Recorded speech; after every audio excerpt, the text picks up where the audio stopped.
নমস্কার বন্ধুরা, আমি প্রিয়াঙ্কা। আমার আরও একটি ব্লগে আপনাদের সবাইকে স্বাগত। আজকে মালয়েশিয়ার ডে 2। আমরা গিয়েছিলাম কুয়ালালামপুর থেকে 30 মিনিটের দূরত্বে বাটু কেভ। সামনে যে মূর্তিটা দেখতে পাচ্ছে সেটা হচ্ছে কার্তিক ঠাকুরের মূর্তি। এখানে ওরা মুরগান বলে। এটা 43 মিটার উঁচু, লম্বা, এবং পাশে যে দেখা যাচ্ছে কালারফুল কিছু স্টেয়ার্স, সেই স্টেয়ার্স দিয়ে কিন্তু ওপরে উঠতে হবে মেন কেভে যাওয়ার জন্য। এখানে 272খানা স্টেয়ার্স রয়েছে, 272 স্টেয়ার্স। মোটামুটি আমরা উঠে এসেছি। প্রথমে ভাবতেই পারিনি যে আমি উঠতে পারবো, বাট উঠে এসেছি। আর কিছুটা বাকি রয়েছে, এবং সিঁড়িগুলো একটু খাড়া খাড়া সিঁড়ি, খুব একটা চওড়া সিঁড়ি নয়। একটু উঠতে তো কষ্ট হয়েইছে, কিন্তু ওঠার পরে খুব ভালো লেগেছে। এবার ঢুকে গিয়েছি কেভের মধ্যে। এখানে রক ফরমেশনগুলো ভীষণ সুন্দর। ভেতরে একটা ছোট মন্দির মতো রয়েছে, এবং প্রচুর লোক সেদিন ছিল ওখানে।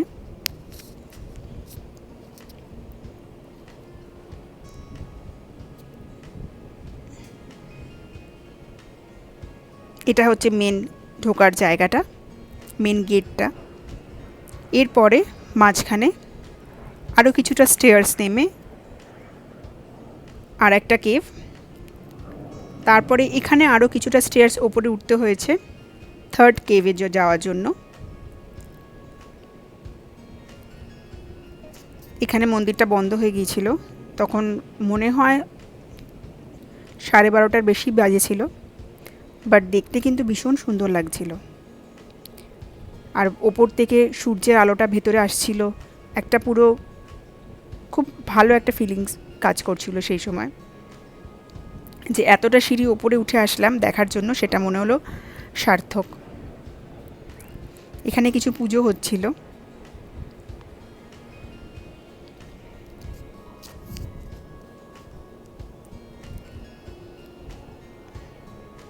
এবারে আমরা চলে যাচ্ছি জেন্টিং হাইল্যান্ড। বাটু কেভ থেকে বেরিয়ে এটা 40 মিনিটসের মতো লেগেছিল গাড়িতে। এটা ক্যাব বুক করে গিয়েছিলাম। এটা পাহাড়ের উপরে, একটু হালকা ঠান্ডা ভাবও ছিল। এখানে আমরা টিকিট নেওয়ার জন্য দাঁড়িয়েছি। কেবল কারে করে আমরা উপরে যাব। যেহেতু এটা অলরেডি আমরা কিছুটা পাহাড়ের বেশ কিছুটা উপরে উঠে এসেছি, বাইরের ওয়েদারটা কিন্তু ভালো ছিল। একটু হালকা হাওয়া দিচ্ছিল, ঠান্ডা ঠান্ডা ভাব ছিল হালকা। নিচে যেমন প্রচণ্ড গরম ছিল, এখানে সেরকম নয়। আমরা কেবল কার ওঠার জন্য এগোচ্ছি। এইগুলোতে করেই যাব। এখানে 4 জন সামনে, 4 জন পেছনে, 8 জন বসা যায় একটা কেবল কারের মধ্যে। তো আমরা উঠে পড়ব কেবল কারে। আমরা উঠে পড়েছি। এবারে আস্তে আস্তে কেবল কার এগোচ্ছে।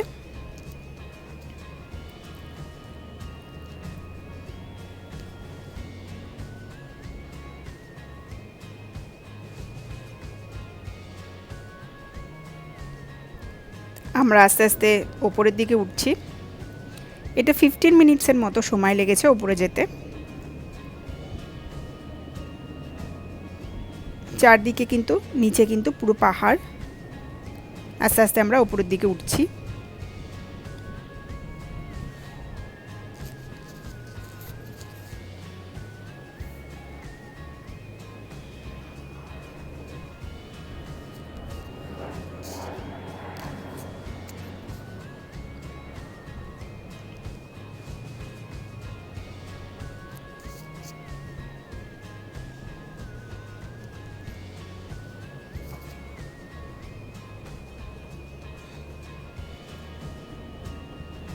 ওই যে সামনে বিল্ডিংগুলো দেখা যাচ্ছে ওপরে, আমরা ওখানেই যাব। এবং যেতে যেতে চারিদিকে এত সবুজ, খুব ভালো লাগছিল দেখতে। নিচে যেখানেই তাকাচ্ছি সেখানেই শুধু সবুজ আর সবুজ। বিভিন্ন রকমের গাছপালা ছিল।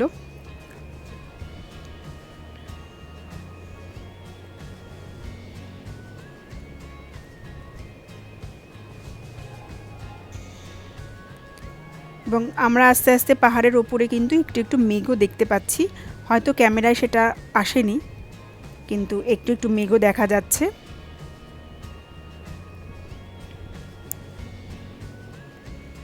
আমরা এসে গেছি। এগুলো সব যে বাড়িগুলো, বিল্ডিংগুলো দেখা যাচ্ছে সেগুলো সব হোটেল। এটার নাম হচ্ছে জেন্টিং হাইল্যান্ড। আমরা আমাদের গন্তব্যস্থলে এসে গেছি।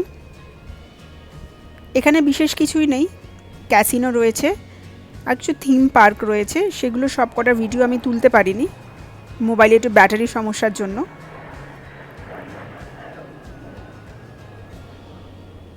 আমরা এবারে নামবো। নেমে আমরা একটু হেঁটে চারপাশ দেখছিলাম। এখানে বিভিন্ন রকমের রেস্টুরেন্ট, কিছু দোকান, সোভিনিয়ারের কিছু দোকান এসব ছিল।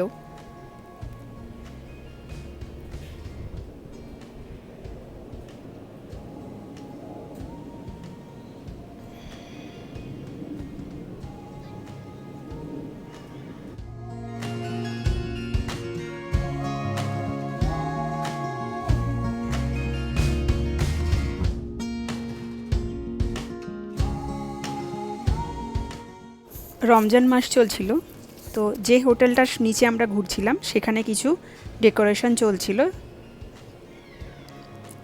এটা দেখে আমরা একটু বাইরে বেরালাম বাইরেটা দেখার জন্য। বাইরে কিন্তু বেশ ঠান্ডা ছিল, যদিও ভালো লাগছিলো, কারণ নিচে আমরা এত গরম পেয়েছি, সেই তুলনায় ওপরে এসে খুব ভালো লাগছিলো, বেশ ঠান্ডা ছিল এবং হাওয়াও ছিল। কিন্তু আমরা সেরকম কিছু হালকা পাতলা জ্যাকেটস আমরা নিয়ে আসিনি সাথে করে, বুঝতে পারিনি একটু ঠান্ডা হবে, মানে অ্যাটলিস্ট বা আমার মেয়ের জন্য, বাট আমাদের ঠিকই লাগছিল। তো আমরা একটু চারপাশটা ঘুরে দেখতে পাচ্ছিলাম।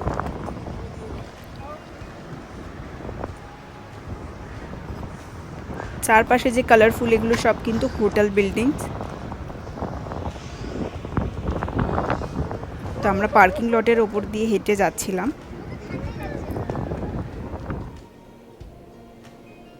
সামনে দেখো পাহাড় দেখা যাচ্ছে ছোট, ওখানে কিন্তু মাঝে মাঝেই মেঘ ভেসে আসছিল, মাঝে মাঝে হঠাৎ হঠাৎ করে মেঘ আসছে, আবার ক্লিয়ার হয়ে যাচ্ছে, আবার আসছে, খুব ভালো লাগছিল দেখতে। কিন্তু বেশ হাওয়া ছিল, ঠান্ডা একটা হাওয়া দিচ্ছিল, যেহেতু আমরা অনেকটা উপরে উঠে এসেছি।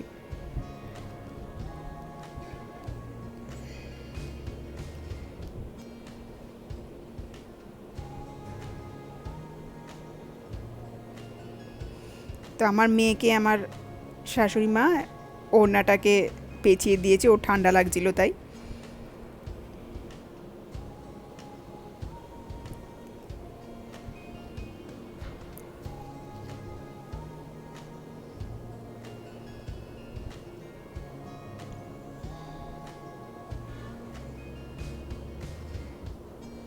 আমরা আবার নিচের দিকে নামছি। দেখুন দূরে কীরকম মেঘগুলো রয়েছে, একটু কুয়াশা কুয়াশা ভাব হয়ে রয়েছে, এবং এরকম মেঘগুলো ভেসে ভেসে আসছে, আবার কিছুক্ষণ পরে দেখছি সেটা নেই। নামার সময় কিন্তু বেশি ভালো লেগেছে ওঠার থেকে, মানে এই যে সিনারিগুলো দেখতে পাওয়া গেছে ভীষণ ভালো লাগছিল।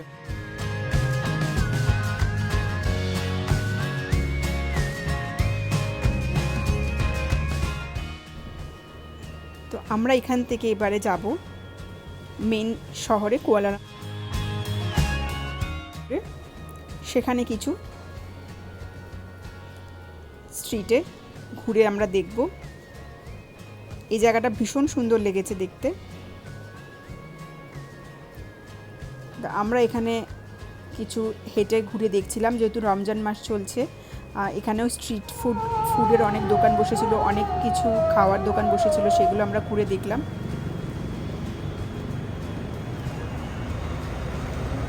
তো আমরা এখানে এসে একটা মসজিদের সামনে একটু এসে বসেছিলাম, এখানে তখন নামাজ চলছিল।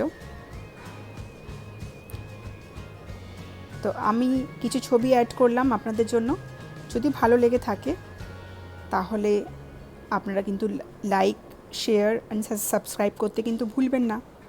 টাটা।